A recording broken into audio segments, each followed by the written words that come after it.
तो कैसे हो ट्रैवलर्स, आप सभी का स्वागत है हमारे यूट्यूब चैनल पर। आज हम आपको बताएंगे राम जन्मभूमि से जुड़े 10 रहस्य।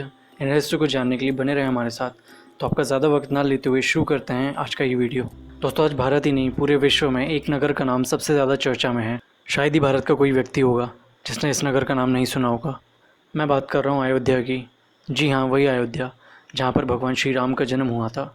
जी हाँ, वही अयोध्या जहाँ आने वाली 5 अगस्त को भव्य राम मंदिर की नींव रखी जाएगी। आज उसी अयोध्या के बारे में मैं आपको कुछ ऐसे ही 10 अनसुनी बातें बताऊंगा जिन्हें सुनकर आपको विश्वास हो जाएगा क्यों वहाँ राम मंदिर ही बनना चाहिए। तो आइए चलते हैं वीडियो की ओर। नंबर 1, अयोध्या का अर्थ और स्थापना।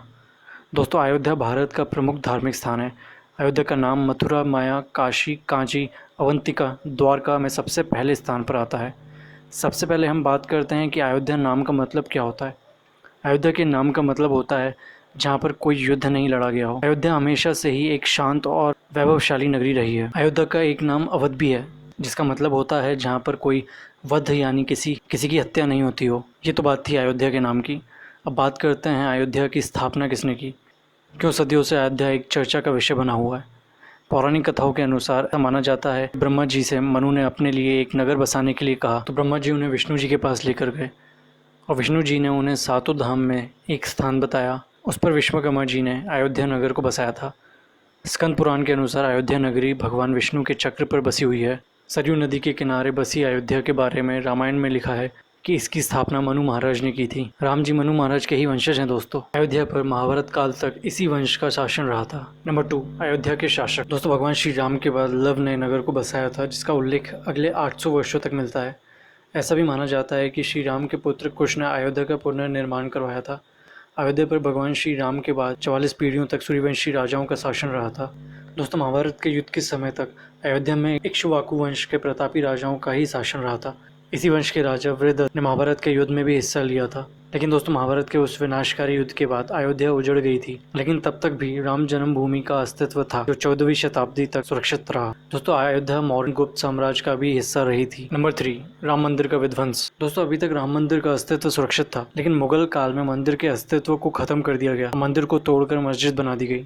दोस्तों, हम जानते हैं कि मुगल साम्राज्य की स्थापना 1526 में बाबर ने की थी। बाबर ने अपने सेनापति मीर बाकी को अयोध्या के राम मंदिर को तोड़कर मस्जिद बनाने की आज्ञा दी थी। अपने राजा की आज्ञा से मीर बाकी ने 1528 में राम मंदिर को तोड़कर वहां पर एक मस्जिद की स्थापना की, जिसे बाद में बाबरी मस्जिद का नाम से जाना गया। दोस्तों, ये सिर्फ एक मंदिर नहीं तोड़ा गया था, ये तो भारतवासियों की आस्था पर चोट थी, जिसे सदियों के बाद किसी ने खत्म किया था। जब मंदिर तोड़ा गया, उस समय मंदिर पर श्यामानंद जी महाराज का अधिकार था। मंदिर को टूटने से बचाने के लिए भीति के राजा मेहताब सिंह बद्री नारायण ने काफी दिनों तक संघर्ष किया, लेकिन अंत में वे युद्ध हार गए और मंदिर को तोड़कर मस्जिद बना दी गई। नंबर 4, मंदिर के लिए संघर्ष। दोस्तों, राम मंदिर को तोड़कर बाबर ने हजारों हिंदुओं की आस्था पर चोट की थी, जिसके कारण 1528 से लेकर 1949 तक कई युद्ध भगवान श्री राम जन्मभूमि को स्वतंत्र करवाकर उस पर राम मंदिर बनाने के लिए संघर्ष होता रहा। इतिहास में ऐसा वर्णन मिलता है कि 1528 से 1949 तक 76 युद्ध लड़े गए, जिसमें हजारों की संख्या में राम भक्तों ने अपना बलिदान दिया था। बाबर के काल में ही 4 बार युद्ध लड़ा गया था राम जन्मभूमि के लिए। हुमायूं के काल में 10 बार, अकबर के काल में 20 बार, औरंगजेब के काल में 30 बार, अयोध्या के नवाब सदत अली के राज में 5 बार, नवाब नसीरुद्दीन हैदर के राज में 3 बार युद्ध हुआ। इस प्रकार 66 बार युद्ध लड़ा गया था, लेकिन हर बार खून की होली की सिवा हिंदुओं के हाथ कुछ नहीं लगा। लेकिन दोस्तों, इतने संघर्ष और बलिदान के बाद भी हिंदू समाज ने अपना संघर्ष जारी रखा। नंबर 5, रामलला का दर्शन देना। दोस्तों, इस संघर्ष की कड़ी में 22 दिसंबर 1949 को एक बहुत चमत्कारी घटना घटित हुई। राम जन्मभूमि की सुरक्षा में लगे सिपाही ने बताया कि आधी रात को अचानक से तेज रोशनी हुई। मेरी आंखें उस रोशनी के कारण बंद हो गई थी। जब मेरी आंखें खुली तो मैंने देखा कि भवन के भीतर बाल स्वरूप में भगवान श्री राम विराजमान है। इतनी सूचना मिलने के बाद वहां पर राम भक्त इकट्ठे हो गए और भजन गाने लगे। यह अखंड कीर्तन दोस्तों बाबरी मस्जिद को गिराने तक चलता रहा। अंग्रेजों के काल में भी इस जगह को लेकर संघर्ष उत्पन्न हुआ। उस समय अंग्रेजों ने इसे 2 भाग में बांट दिया और अपनी सुरक्षा में ले लिया था। दोस्तों, इस घटना में कितनी सच्चाई थी ये तो पता नहीं, लेकिन उसके बाद हिंदुओं की आस्था और प्रयास बढ़ गए थे। उन्हें विश्वास हो गया था कि जल्द ही जन्मभूमि मुक्त हो जाएगी और यहाँ पर भगवान श्री राम का मंदिर बन जाएगा। लेकिन उसके बाद भी एक लंबे कालखंड तक इसका इंतजार करना था। अभी और भी संघर्ष बाकी था। दोस्तों, इस घटना के बाद मुसलमानों के विरोध को देखते हुए उस समय के न्यायाधीश श्री कृष्ण कुमार नैयर ने 29 दिसंबर 1949 को इसे विवादित स्थल घोषित कर दिया था। नंबर 6, राम मंदिर का शिला पूजन। पहली बार दोस्तों अप्रैल 1984 में हुई धर्म संसद में अशोक सिंघल ने श्री राम जन्मभूमि समिति का गठन किया और मांग की कि जन्मभूमि के ताले खोले जाएं। इस धर्म संसद में श्री राम जानकी रथ यात्रा निकालने का निर्णय किया था। राम जानकी रथ यात्रा ने हिंदू समाज को जगाने का कार्य किया और एकजुट होने के लिए मजबूर किया। दोस्तों इस संघर्ष के कारण 1 फरवरी 1986 को फैजाबाद, जिसका आज अयोध्या नाम है, उसके न्यायाधीश ने ताले खोलने का आदेश दिया। इस प्रकार अंग्रेजों के बाद पहली बार राम जन्मभूमि के ताले खोले गए। ताले खोलने के बाद विश्व हिंदू परिषद ने राम मंदिर कैसा हो इसका नक्शा बनवाया। राम मंदिर का नक्शा चंद्रकांत सोमपुरा ने बनवाया था। ये वही शिल्पकार थे दोस्तों जिन्होंने सोमनाथ के मंदिर का भी नक्शा बनाया था। इस राम मंदिर के नक्शे में राम मंदिर 270 फीट लंबा, 135 फीट चौड़ा, 125 फीट ऊंचा था, जिसमें 2 मंजिल थी। अब जो मंदिर बनेगा वो उसी प्रारूप में है। राम मंदिर के प्रारूप के बनने के बाद विश्व हिंदू परिषद ने पूरे देश से राम मंदिर के निर्माण के लिए शिलाएं, ईंटें मंगवाई, जिसमें देश ही नहीं विदेश में भी रहने वाले लाखों राम भक्तों ने ईंटें भेजी थी।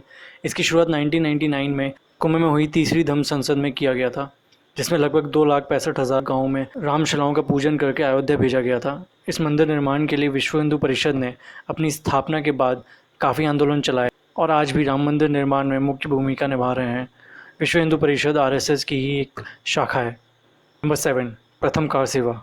लगातार चलते सदियों के संघर्ष के बाद भी मंदिर का निर्माण नहीं हो सका, तो दोस्तों 1 अगस्त 1990 को हज़ारों साधुओं ने वृंदावन में राम मंदिर के निर्माण के लिए तन मन धन हर तरीके से खुद को सौंपने का संकल्प लिया।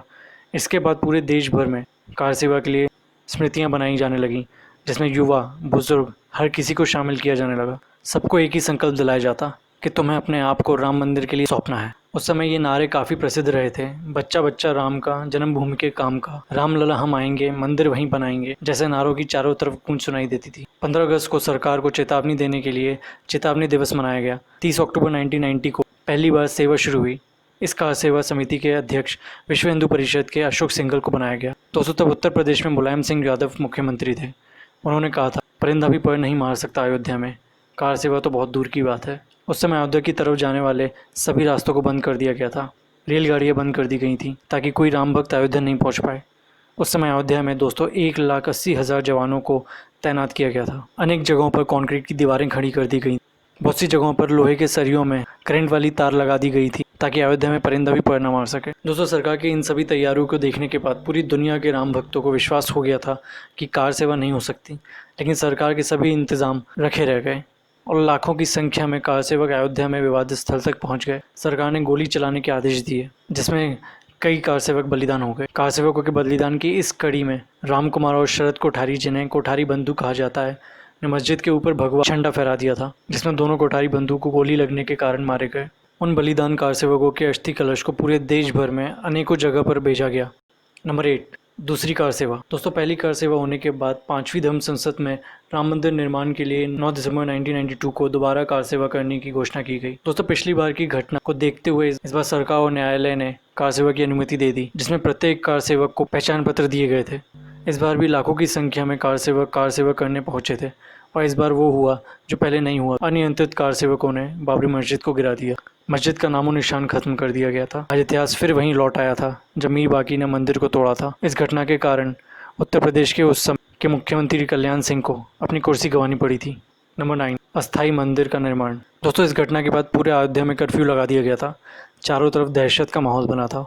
1 जनवरी 1993 को कोर्ट ने वहां पर पूजा पाठ करने की अनुमति प्रदान कर दी थी। वहां पर तंबू में अस्थाई राम मंदिर का निर्माण किया गया और पूजा प्रारंभ की गई। नंबर 10, भूमि अधिग्रहण और राम मंदिर के निर्माण का सुप्रीम फैसला। 27 दिसंबर 1992 को उस समय की सरकार ने 67 एकड़ भूमि अधिग्रहित की और उसे जन्मभूमि न्यास को सौंप दिया। उसके बाद यह मामला अयोध्या की कोर्ट से होता हुआ सुप्रीम कोर्ट पहुंच गया। सुप्रीम कोर्ट में भी काफ़ी लंबे समय तक इस पर चर्चा चलती रही।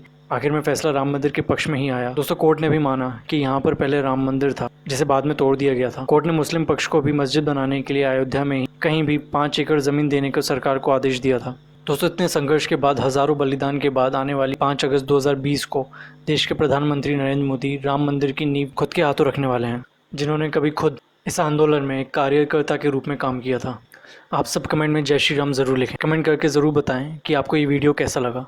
इस तरह और वीडियो देखने के लिए मेरे चैनल को सब्सक्राइब करें और बेल आइकन को दबाएं, ताकि मैं जब भी वीडियो अपलोड करूं आप तक नोटिफिकेशन सबसे पहले आए। जय श्री राम।